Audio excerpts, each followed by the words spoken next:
Hello everyone and welcome back to another video. In today's video I'm going to show you how to connect Etsy to Airtable. So connecting Etsy to Airtable can help you automatically sync your shop data like orders, products, customers into Airtable for a better organization and automation. And Etsy does not have a native Airtable integration.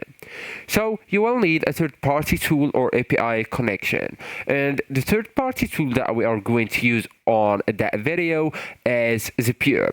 So actually guys, you will need just to go with zapier.com and then just create an account or sign in with an existing one, and then just go with create right here and click on Zaps or the first option.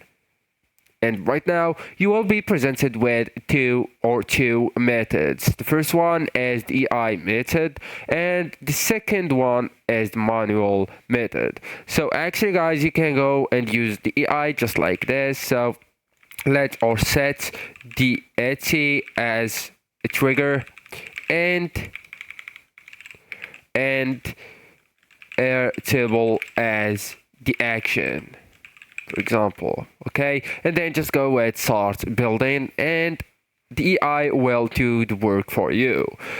If you prefer the manual method, you can go with trigger first and then just go and look for Etsy by using the search bar right there. And to find it and select it, you will need to have the premium version of Zapier. Okay, so just select that and then go with the action right here or action tab and look for Airtable. Okay, and that's it. So just select it and then choose the event from that blank. Okay, so you can go with add comment to record, create space, create or update record, extra. So that's up to you. And then just go with sign in right here and sign in with your Airtable account. And once finished, just go with a test from here, test run button, and then go with publish, turn it on. So actually guys, that's it. This is the end of the video. Thank you so much for watching and goodbye.